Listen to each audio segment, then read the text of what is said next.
We have to break all these constructs of rules that we've put in place of what life has to look like, of what work has to look like, of where you live has to look like. There's nothing wrong with trying and exploring and being in the moment to see if that's where your heart lights up. Whether it's going to a new career or trying entrepreneurship, it's a journey. And there's a lot of stress there that you can put on yourself. I have definitely had moments of questioning my decisions of what should I do. Family who sometimes support you and then say, are you going to get a job now? Going back to everybody has their own opinions and views on how the world should look and how everybody should live, but be true to yourself. In the journey of solopreneurship, what lights me up is coaching and helping other people. What does not light me up is sales and marketing, but I have to do that. And unfortunately, that's something as a solopreneur, you have to realize there's more to it than the thing that drove you to wanting to do it.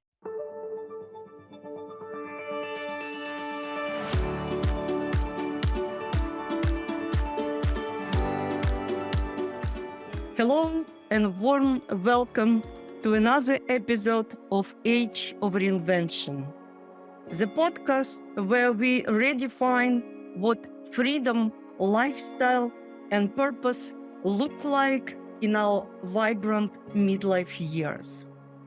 I'm Emily Bron, your guide on this journey filled with rediscovery and boundless possibilities. Today's episode showcases the remarkable Stephanie Weiss, a professional who has transitioned from structured career in chemistry to the stimulating world of entrepreneurship.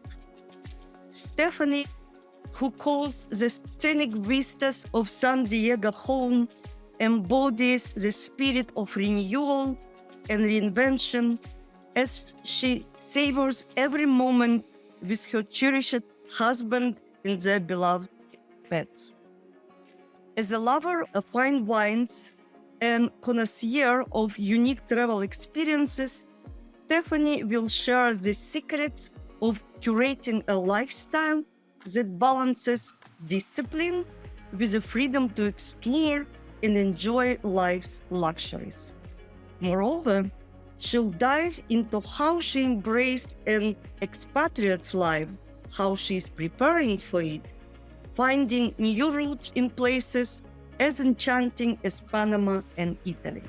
Whether you are rethinking your life trajectory or just seeking inspiration as you embark in your midlife adventure, grab a comfortable spot and let's discover how Stephanie Weiss has crafted a personal narrative of joy, passion, and purpose.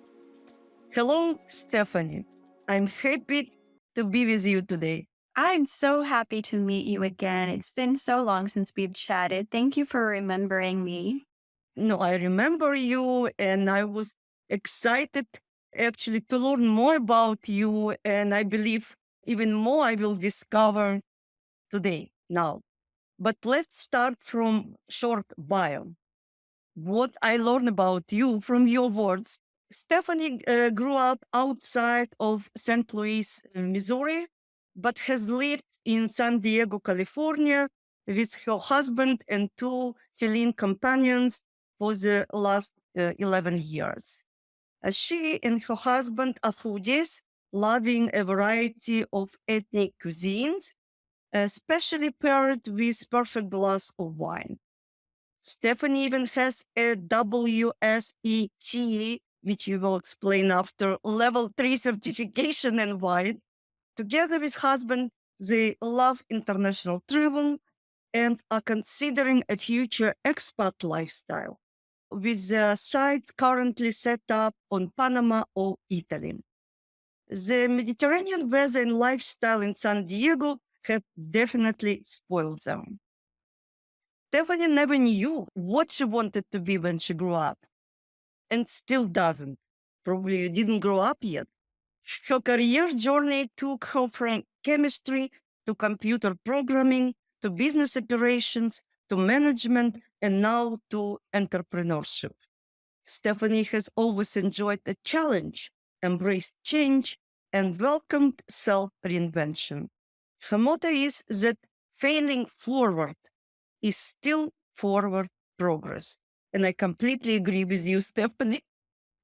There is no failing, there is moving forward and learning from mistake. Absolutely. Absolutely. And again, it's lovely for me to discuss with you these topics, and I hope it might spark some inspiration or provide information for other people, for listeners who would join to our conversation later. Could you start off by sharing what inspired you to start in midlife, your connection with Stephanie Company and empowered leaders and your vision for these ventures? Oh, absolutely. It fell into it. It's not one of those things that I ever thought I would find myself doing. I never thought I would go out and start my own company and being my own thing. It just never crossed my mind. I was in the trap of corporate America. You go get a job, you get a nice salary, you keep working the 8 to 5, and that's your life. On the bright side, I guess, I was told by my previous company that I had 2 years before a restructure was going to dissolve the team that I led, which included my role. And on the surface, that sounds amazing. Most people are like, wow, you had 2 years to do something new. Right. Actually being in it, especially as someone who has a personality like me where you thrive on accomplishment and achievement, you actually find that devastating because for 2 years, I knew I wasn't going to be able to make any more positive change. And I had to watch my team slowly be ripped apart at the seams over 2 years. Knowing my time was coming, but I didn't have a date, I just knew it was coming. And my very first thought when my team and I were told the news was, okay, I'm going to go get another job. That's what I should do to take care of myself, my family. And I went out and started looking at job descriptions that were available online. But I found myself going, yeah, I could do that job, but I don't think I want to. And then I look at the next one and read it and go, I could do that, but I don't want to. And realizing the trend was, yeah, Stephanie, you're burned out. This experience, this point in my life, it was, I don't want to do this anymore because the loyalty I thought I had built with the company was apparently not there in reciprocation. So I thought I have 2 years. I'll reinvent myself again. I've done it in the past, but it was always from chemistry to computer programming to business to operations and to management. And I thought, oh, I'll just find another industry. I'll do something different. I did that thing I found on the internet where you ask your friends, your closest friends and family, these questions that are supposed to help you realize what you should do in life. What do I always talk about? What do I always change the conversation to? Or what lights me up? Because you're too close to yourself to know these things. And I asked everybody and they were like, you love travel and food and wine. And I'm like, you're right. What will I do to tie those things together? And I thought, I'm going to go get some wine certification classes. Learn more about wine anyway. It would be fun. Try wine. Why not? And I went all the way through level 3 certification. It's the WSET is Wine and Spirits Education Trust. It's actually based out of London. It's not the SOM. If you want to be a sommelier, that's a completely different set. This is more of the business side of things, like either running a winery or supplying restaurants with wine, recommending wine for them to purchase and present in their restaurant, or even the people who go out and write the books about wine and terroir and all of those things. So I did the certifications all the way through level 3. It was hard, but I enjoyed it. There was one more level. Level 4 is the final level, but it's 3 to 4 years worth of investment and time and money. And I thought, oh, okay, if I'm going to do this, what would my end result be?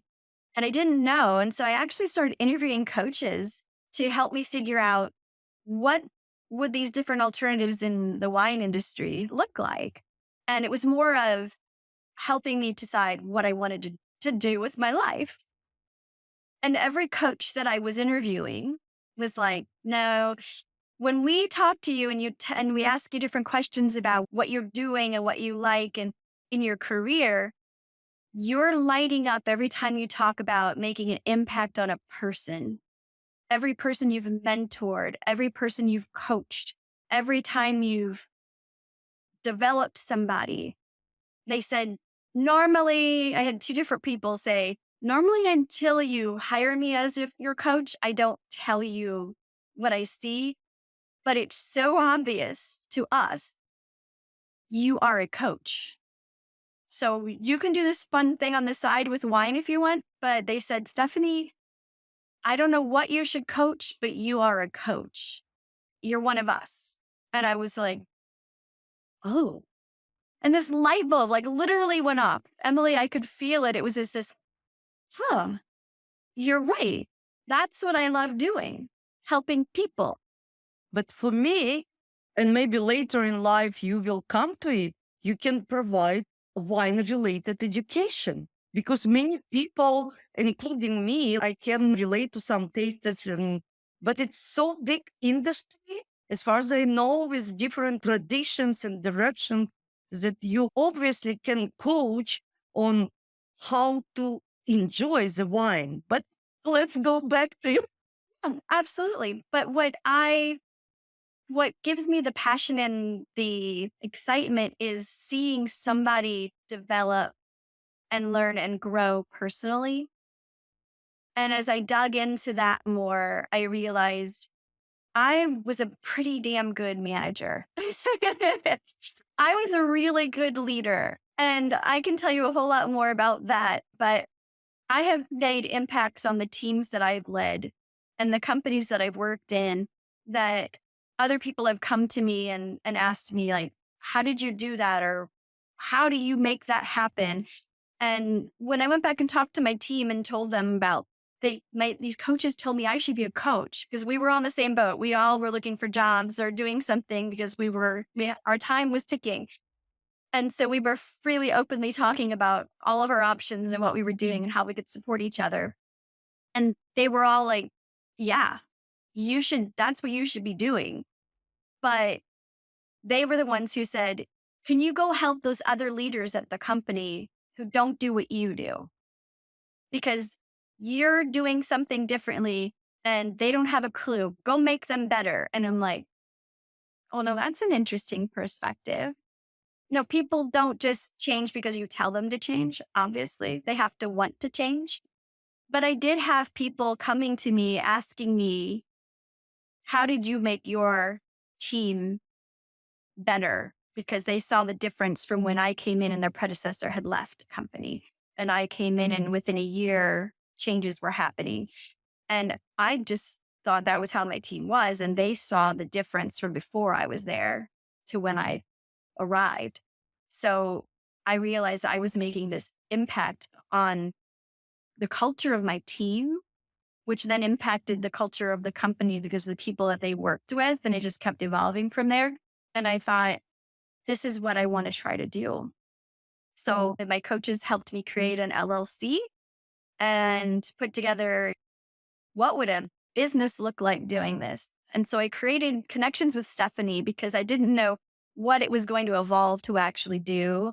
So I just named it something that could go a couple of different directions. But you mentioned empowered leaders, and I picked that as a framework that I'm using to describe what I want to do is empowering leaders of tomorrow, newer leaders, frontline leaders, just giving them the tools to be successful. Because I know most of your listeners probably have had jobs in their lives. And I bet on one hand, they can pick a couple of good bosses they've had, but they need their fingers and toes and many more to count how many bad leaders they've probably encountered, whether it was their own or someone that they interacted with from another team. And I think, like, on the personal level, many of us getting to 50, like being in this age range, grew up enough. I'm speaking about professionals and actually about people that we want to have our own business.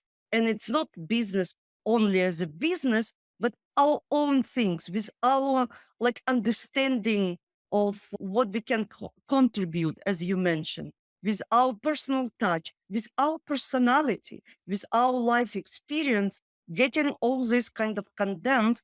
And if you are person type of people, like people with personal touch, they actually going to be coaches. It's, I think, what other coaches have seen in you.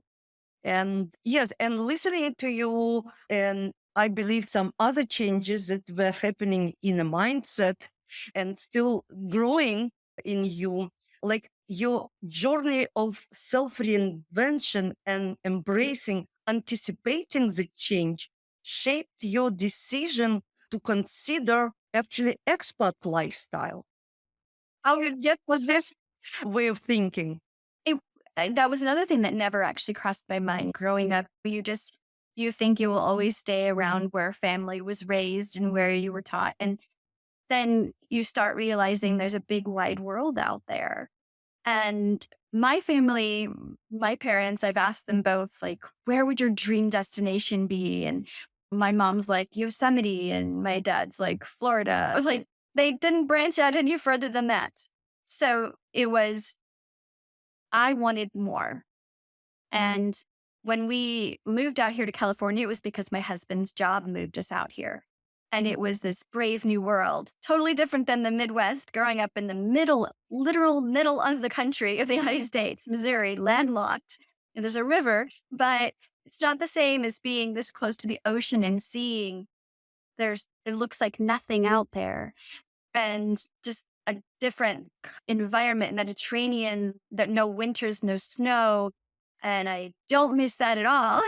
Some people do. Everybody's got their own different, what they're looking for. And so we loved this, but we also love our variety of food, especially here in San Diego. They have a very wonderful Little Italy area, and we have amazing Italian food. You can go just about anywhere and get amazing Italian food here. And of course, we've always loved we had the Hill in St. Louis, so they had a little bit of that. The San Diego's on a different level. And so we went, and we actually, for our ninth wedding anniversary, when we're still in Missouri, we went to Italy. It was a big hurrah before we thought we were going to start our family and do all that. So it was going to be our last go out, do something big. So we went to Europe, which we'd never done, and fell in love just with the architecture, with the people, with the mix of old and new, and the way it just was seamless. And then the different perspectives on eating and enjoying and music and walking instead of driving everywhere, the walkability of these places, and the welcoming of the people when you would just walk into a shop or a restaurant and they were just so willing to come up to you and talk and chat and try to communicate with you with what little words you might know in their language and what maybe few words some of them knew in ours. A lot of hand gestures, which was great. But it was something that kept drawing us, like, we want to go back. We want to go back. And we've since then gone to Spain. We've gone to France. We've done England. We've done, oh gosh, then we started going to Costa Rica. And our sights are set on all these different countries. We went to Morocco. Just so much fun to travel. 3 years ago, right now, I'm getting all my memories on Facebook popping up. We were in Greece. And our travel in the last probably 5 years have turned to, where would we potentially want to retire? And let's go check out new areas and discover that. So Greece was actually on the list of I read a lot about it, and we went to, sure, the touristy areas. We went to Athens and Olympia and all of those wonderful places. And then we also went to Kalamata and a little town outside of Nafplio. And we stayed there for several days trying to decide, would this be an area we would want to live in long term. And what do we like about it? What do we not like about it? So we could learn from that. We did the same thing. We went to Costa Rica. We rented a little house and stayed out in the countryside and went to local groceries and restaurants and said, okay, what do we like about this lifestyle? What do we not like about this lifestyle? And learning about ourselves and what we want, because my husband and I have different views on things, of course. So I'm like, what do you not like? And what are you looking for? And now that we're here and experiencing it, does it feel like what the vibe you're going after? And so we keep doing that with our trips now. They're not just to go and experience new things, they're to go and experience, would this be the lifestyle we might want to try? It's exactly what I mean, but lifestyle tours and what I was trying to promote earlier. So to have intention of understand local life and kind of match yourself and your feeling with environment. But it's first step actually in relocation journey, but it's still kind of vacation. You need to start from the first step. And I don't know, by the way, when you envision your expat life will materialize, will start, what is the time line for you in this? For me, it would be tomorrow. I would love to go now. And I keep prepping my husband for, there's some things in your career that you could do remotely, right? Like maybe, and yeah, we've had those conversations of, is that 10 years from now? Is that 5 years from now? And why? Why do we keep thinking that's the time frame? Is it because we still have that idea of a certain age that you're supposed to retire? You're supposed to, I say in quotes, because there is no real. It's just what we have put in our heads and what everybody does. What's real and what's reality and what's not. And then 5 years, because maybe we just need some time to still find that perfect place. And we need to spend more time in other places to decide if that's the right thing. Or just because maybe we need to get some finances in place to say, okay, this is good. We haven't settled on exactly when that is yet. I keep moving the date up. And he's still in corporate America. And so he's slowly trying to unravel the mindset that you get stuck in of, he's always said, I want to go move. I want to live in another country. But what that looks like, I've envisioned much more than he has at this point. And he still is. He's still doing all that and exploring. But what I started doing is asking him, what about that lifestyle did you like? And why can't we do some of that now, here? And slowing down on the weekends and those days off instead of the normal, got to do the things on the chore list, and realizing, you know what? That can wait. I can take on some of that later. But we live in San Diego and we rarely get out to the beach. We've instituted at least once on the weekend, we go out and we're at least near the water. It's a 20-minute drive, but that's not anything compared to living in Missouri. So I go and I put my feet in the water and just walk along the shoreline. And it's freezing cold water here in the Pacific, but I do it because I'm like, I like this time to decompress, to not think about my to-do list, and focus on what's really important to us. And my husband is the chef at home. He's the cook, not me. I'm learning, but I'm his prep cook. And I pair the wine. Maybe we need to open a restaurant someday with all your knowledge and understanding of lifestyle.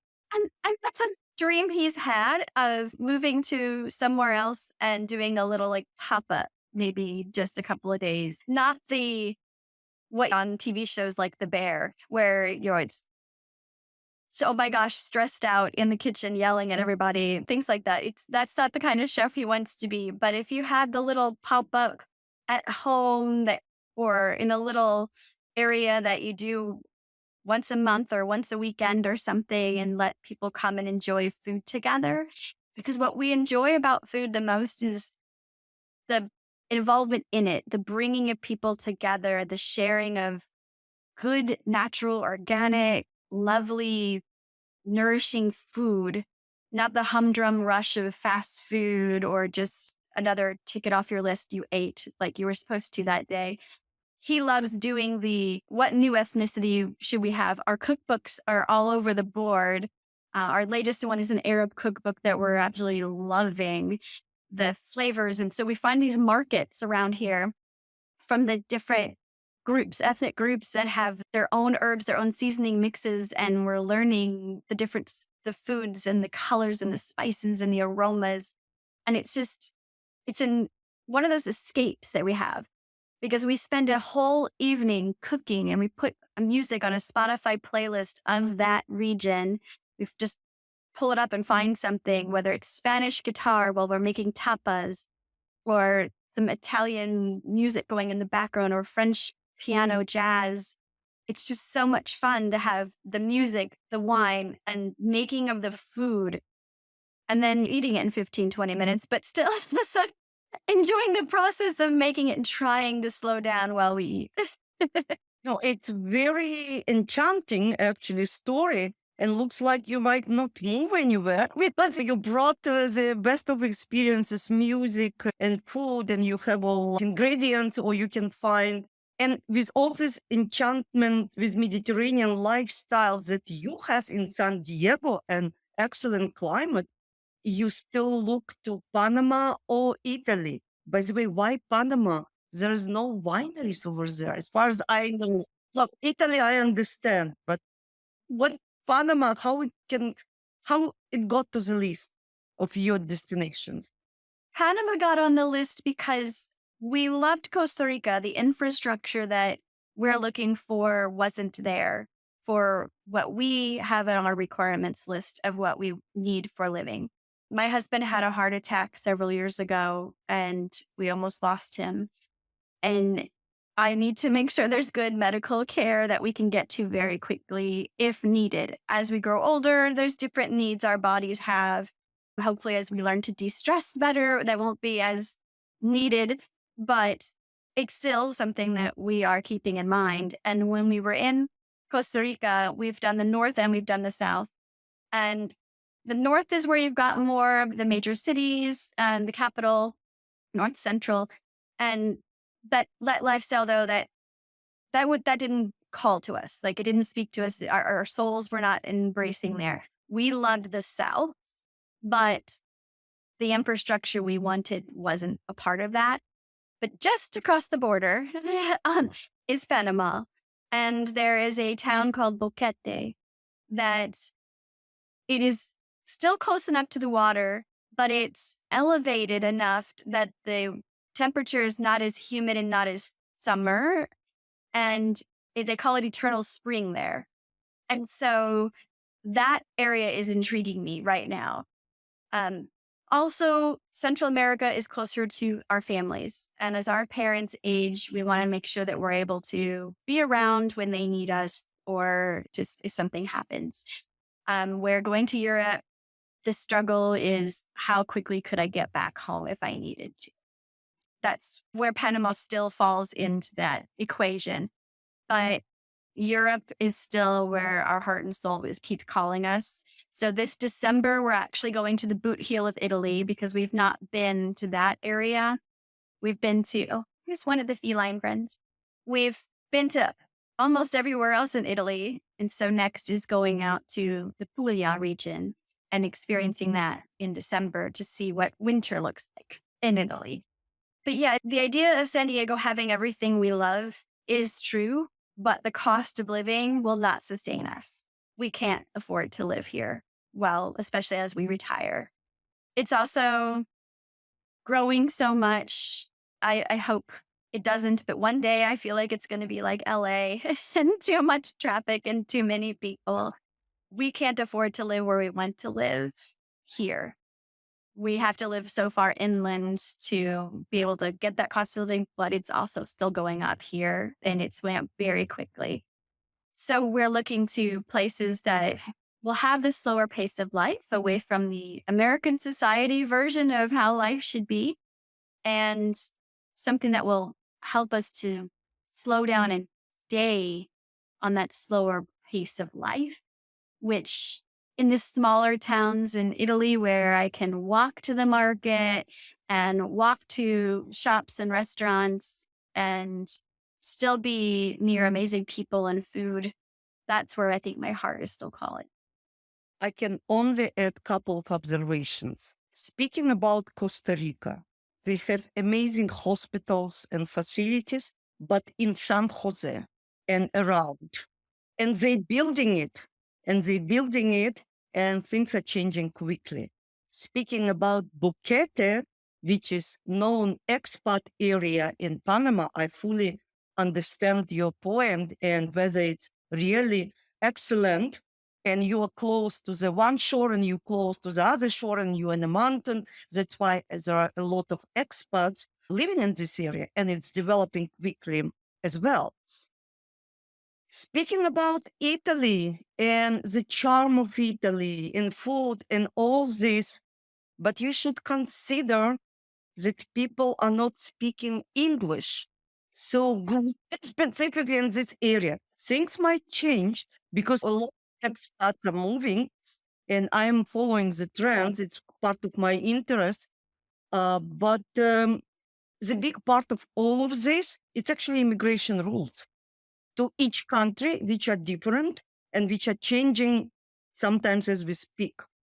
So operation should consider like the plan taking in account all this component. How long does it take you this official voyage, landing and feeling that you have access to all the amenities, what money it can require, how quickly it can be. So there is many, you're absolutely correct in your kind of first steps. You need to feel it, but you're changing, places are changing with experience, and I believe with some, I don't know, coaching, but advice to take all this together in every situation is different for every family. Speaking about health situation, where is a hospital that you might need, and there is a new amenity which was built or to be built, and political changes which is happening as well in every place. So it's a separate topic. But I would like, and I'm welcoming, I would like to help you in this regards when you will be ready. But very important in this mindset development, I would say, and preparation, it's cultural integration. And you do, by the way, excellent work in advance, preparing yourself even to use to the new food, to new music. Sometimes when you get absolutely, I remember my immigration, like new in the place and all tastes, taste, temperature, all is so different. It's bombarding you with amount of unknown things that you need to adjust to. So you prepare to some of them. And moving abroad often means adapting to new culture and way of life, which you are working on. How does your failing forward motto, which actually emphasize learning from mistakes and using them as a stepping stone to success, apply to your approach toward potential cultural challenges and integration? And language is very important. Big time. Yeah, we've been trying to learn Italian, and the downfalls I've always had with it is that one of us was learning and one of us didn't have time to. And so you don't have anybody to talk to in it. So now we're doing better about trying to talk to each other a little bit here and there and integrate the Italian language into our world and trying it out, especially when we go to the Italian restaurants and trying to see if they understood us or not when we go. Yeah, there's a lot about trying to learn the language, but slowly, not quickly textbook style. Like we learned Spanish in high school and in college and still don't remember a lot of it because it was just enough to learn the test, take the test and pass. And then we never used it. And so we lost it. But that was when we lived in Missouri and no one spoke Spanish.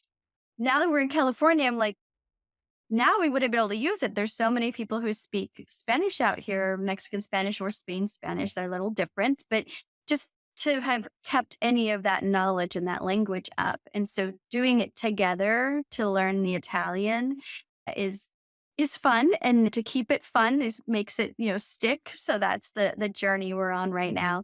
But just in general, failing forward, just what that means to me is not being afraid to try. Yes, there is a huge possibility that I will say the wrong words, or I will choose the wrong place to live, or whatever that might be.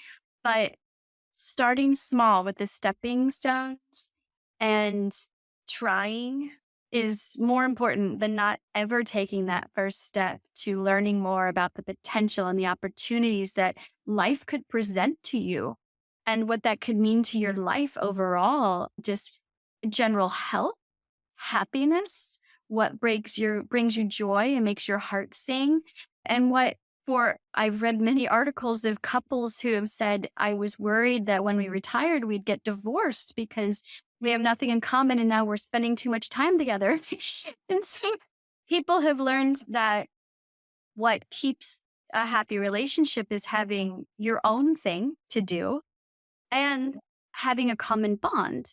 And so, what is that for you? It looks different for everybody, but we're trying to make sure that we've been married for 30, going on 30 years. And it was like, okay, we are doing well, but yeah, we have our ups and downs. So, what do we want our lives to look like? Because there's parts of how we're living now with the society that we live in and the structures put in place because we thought that was how it was supposed to be, that we're not happy with, the stress that comes with that. And so learn from those mistakes and move forward. Like I said, we've lived in California 11 years, and I think we would go to the beach once a year, once a summer. That's not cool. Why would we do that?